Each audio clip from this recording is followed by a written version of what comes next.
All right, let's talk about Derek Jeter, the captain, episodes 5 and 6. So last time I discussed episodes 1 through 4, um, and being a Derek Jeter fan, it's really been very enjoyable. There hadn't really been a whole lot that I didn't know, but I think you start getting into this stage of the documentary. There is some things you learn, more about his personal life, which is interesting. Um, Obviously, there is still that Yankee element to it, and it continues to be so, but not as much as really there had been. I feel in the beginning, it really is more about Jeter, and I feel like Jeter, I find, shows more of an edge in these last couple of episodes, um, which is nice to see. Uh, but it was tough. It begins as suspected with the 2004 ALCS choke against the Boston Red Sox, reversing the curse. And you knew that's how it was going to start. And so reliving that was rough. Just really insane how close they came to really finishing it off after, games 1 and 2, the Yankees win at home. Not in convincing fashion. Like, the final scores were fairly close, but like, think about it. The Yankees had won the year before. They won the division in '04. So and then in game 3, they win 19-8 at Fenway Park, and the Red Sox were able to turn it around. And the ones at Fenway Park were the key, and it was interesting. There's a lot of attention that goes to like the Dave Roberts steal, and it makes sense. Like, but really, it should have never, like, let's say that happens as it did. The Yankees still should have won that series, but it was interesting seeing like Posada, really reviewing that in his mind, and what he could have done better. I mean, it was a good throw at Posada, pretty quick too, but it was a close play. I mean, I think if there had been instant replay, Roberts got in there clearly, but like, you might want to take a look at that. But he did, and it was clean. But Derek Jeter clearly like was affected by that, like just reliving that, and in the moment of it too. Like, I think he didn't want to be bothered after 2004. And so that was like a heavy point of emphasis and tough to watch. And I think touching on that, Gary Sheffield was an interesting sort of piece to this whole thing for a couple different reasons. One, from sort of that 2004 sort of aspect of things, but also from a racial standpoint. We'll kind of blend those two things together if possible. Sheffield felt like there was a bit of a, like, he felt like an outsider, I guess, whereas like the core four. Now, remember, by the time Gary Sheffield's on that team, core four doesn't really exist. I mean, partially. Like, Andy Pettitte is on the Houston Astros at this point in time. But obviously there's still Jeter, there's still Posada, there's still Rivera, there's still Bernie. A-Rod is new as well.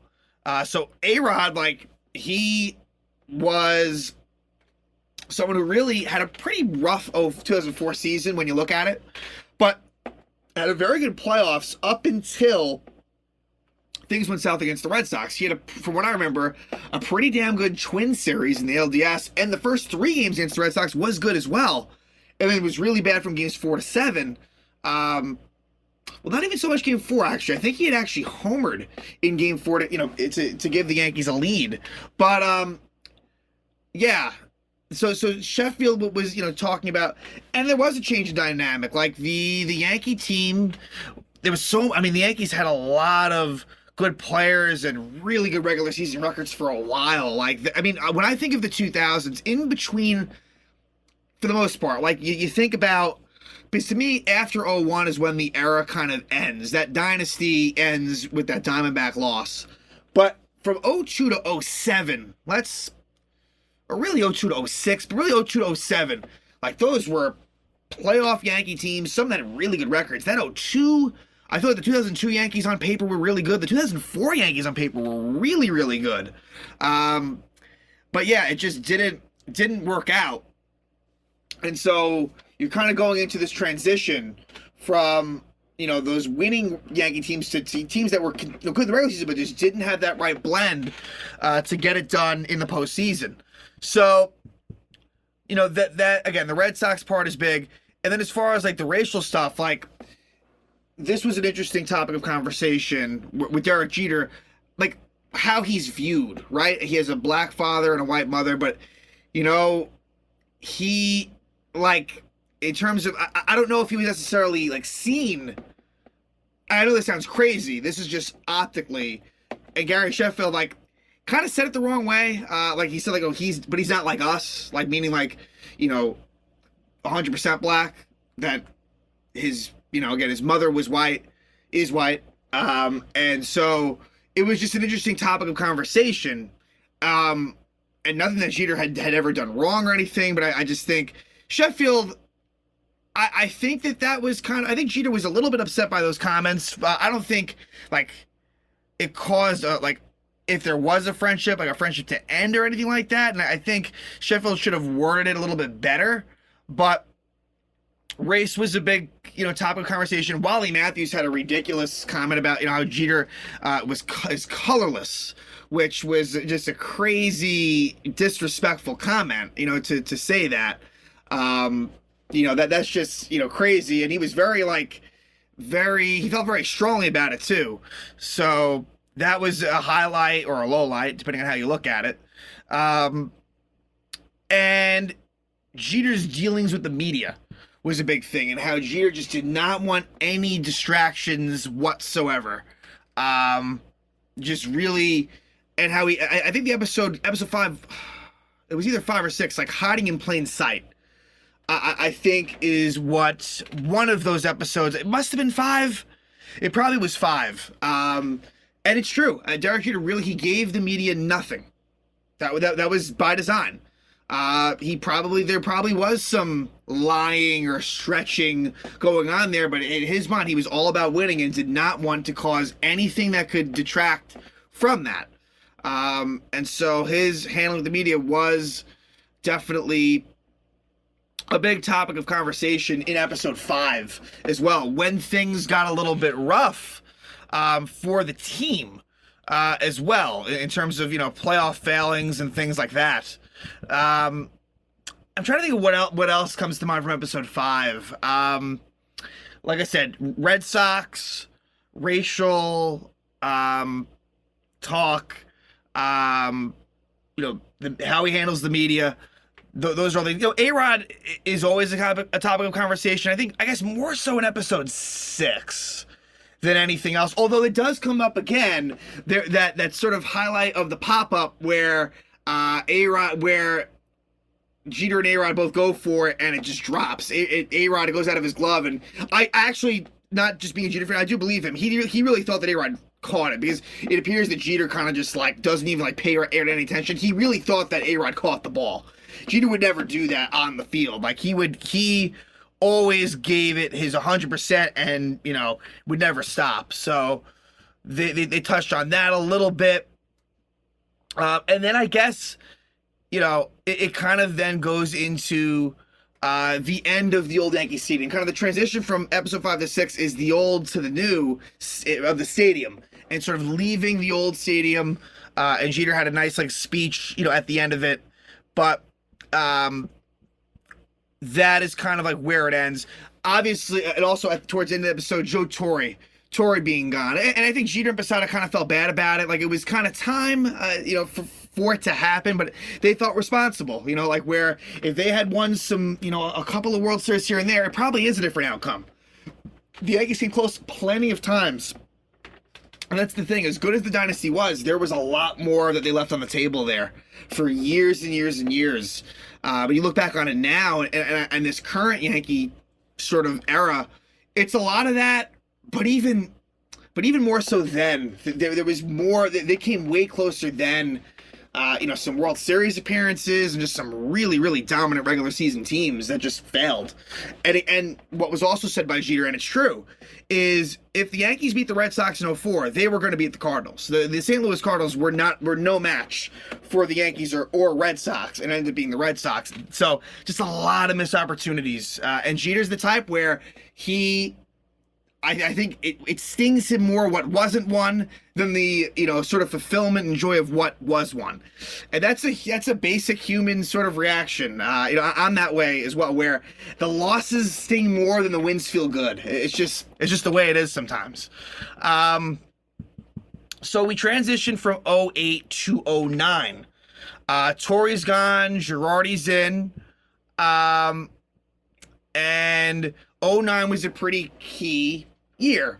Now, '09 begins with the A-Rod's, A-Rod steroid situation where that was, where it comes out that A-Rod had, taken steroids in his time with the Texas Rangers. Now, look, I'm sure it was more than that, but at that time, when it was announced around spring training, so Jeter was upset that was a distraction. But they didn't touch on that too much.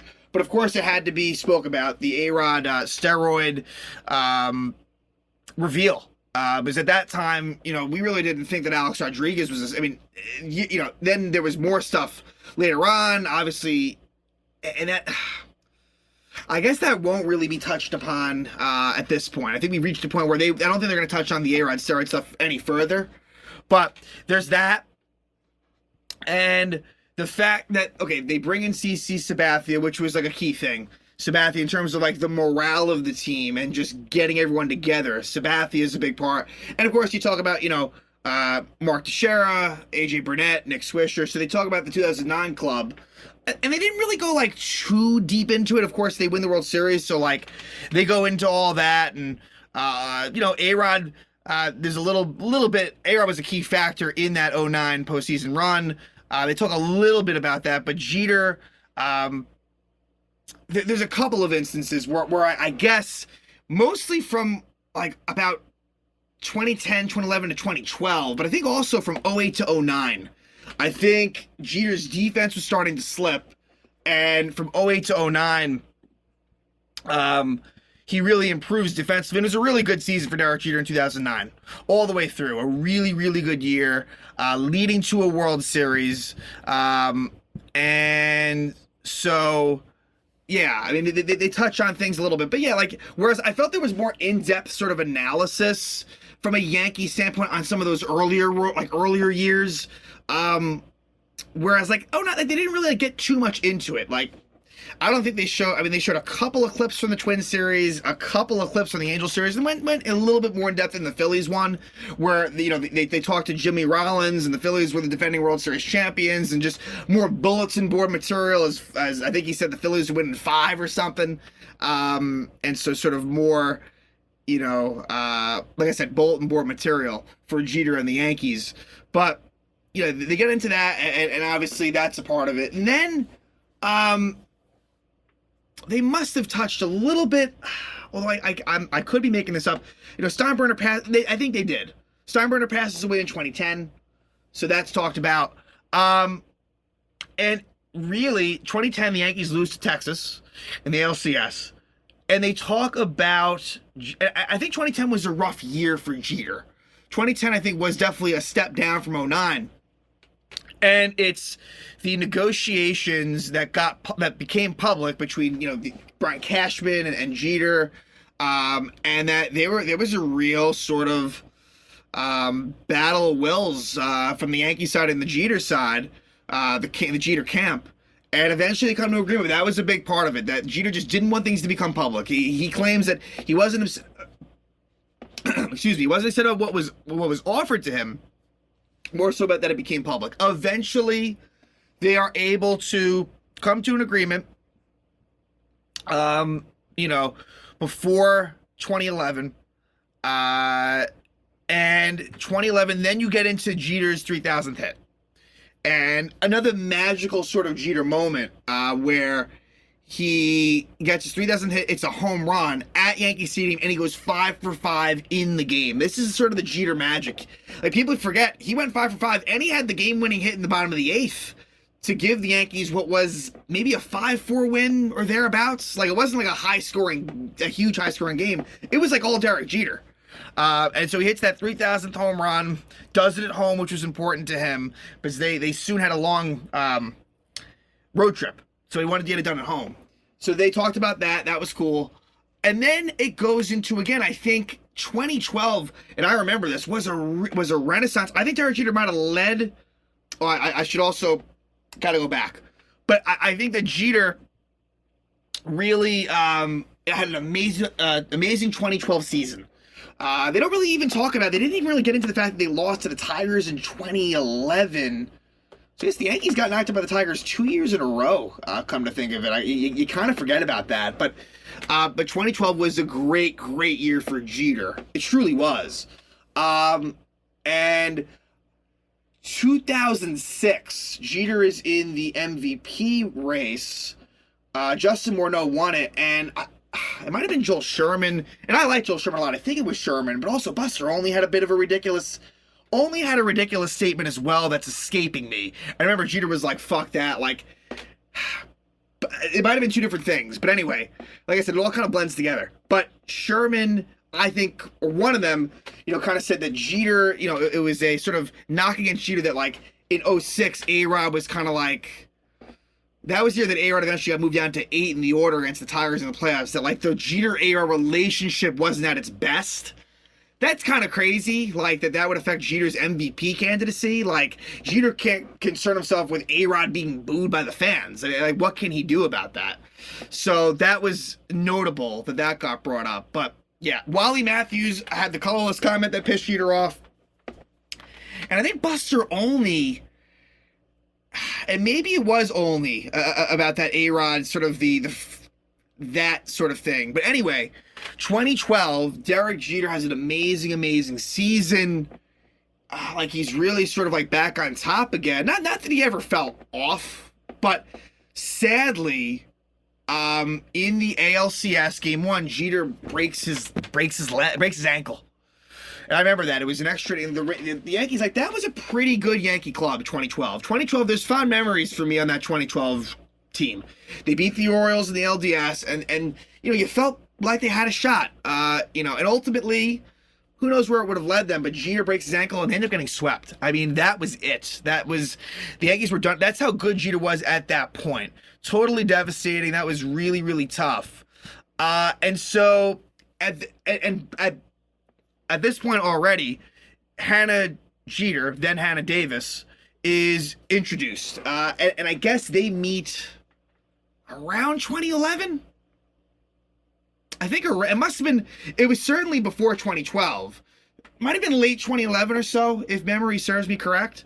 And so that was cool to see that. And because we don't really know a whole lot, it's very private, and that's the way that I think both of them prefer, especially Jeter. It was funny how, I guess Jeter first spoke at some event, it felt like to Hannah Davis's mom, and Hannah Davis was with a guy friend, and she was very single, and she wanted Jeter to know that, and so we find about that, and it's interesting listening to Hannah Davis talk about Jeter just really being miserable after this ankle injury. He really, it was tough. It was really tough. And 2013 was basically like a washed out year for Jeter. He might have played like 10 games. It was nothing. And so Jeter mentally, on the one hand, was ready to kind of pick up where he left off from 2012. But also, I think he kind of felt like now this feels like a job where he had to recuperate from the injury. And also what's talked about is the fact that the Yankees have never dealt well with aging superstars. Those end up being kind of ugly. Look, and I can see both sides. Like, Posada got brought up. The Yankees wanted Posada out. 2011, Posada was there, but they wanted him out.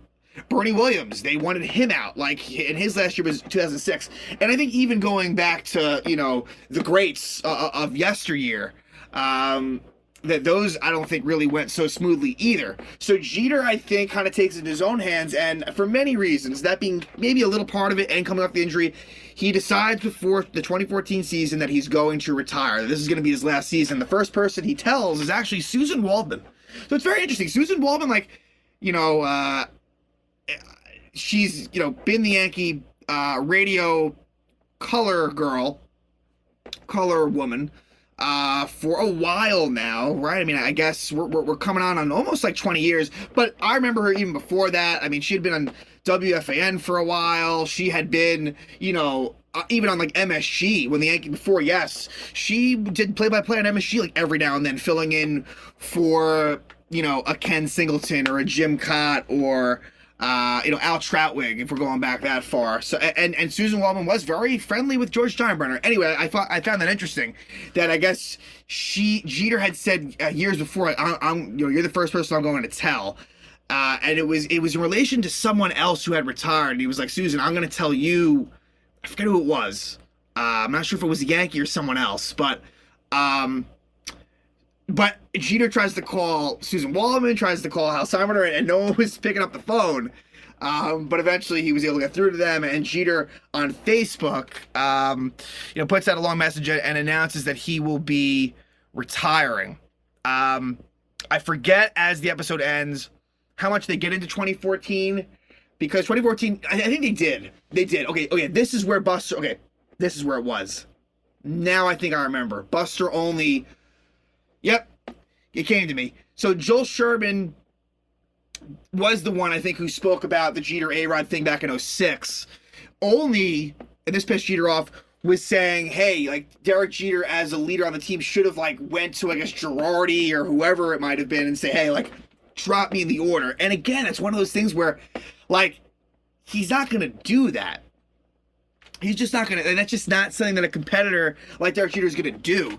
But Derek Jeter in 2014 was a shell of his former self. He really was. Which kind of what makes the ending so amazing, that he still had this amazing moment to kind of close out.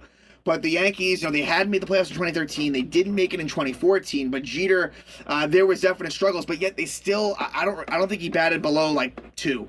Maybe he batted 3rd. Like, the point is, he did not bat low in the lineup. He would always bat 1, 2, or maybe even 3 at times. I can't fully remember at that point, but he never batted low. And he probably deserved to. But, so Jeter, I think Jeter went out at the right time. He just, and it's sad because 2012, he was so good. But off the injury and a couple years older, 14 just wasn't the same. So it talks about the struggles of Jeter and sort of the tough relation, where the Yankees kind of let him maybe have more of a role than he should have. Because, look, I think defensively at that point, he was very compromised and at the plate as well. It just wasn't what it had been. So that's, I think, kind of where they leave off, is in that 2014 season. I'm sure the last episode will definitely touch on sort of that last Yankee home game. They always kind of touch on that at the beginning of each episode. So that's kind of like a pretty crucial, thing in this whole documentary. And then I'm sure, they'll talk about post, career. As far as, having kids and, him owning, being a part owner of the Marlins, and maybe making the Hall of Fame. So I'm sure there'll be some other stuff, but with just one more episode to go. But just wanted to touch on episodes 5 and 6. Like I said, it all kind of blends together. But I really do enjoy it, and I think this will be one of those things that, like, years from now, I'll probably watch again. Because it really is taking a nice trip down memory lane for the most part. Again, 2004 ALCS, don't love seeing that, but, it is what it is. But again, Derek Jeter episodes 5 and 6 complete, and looking forward to the final episode 7 of the Derek Jeter documentary, The Captain.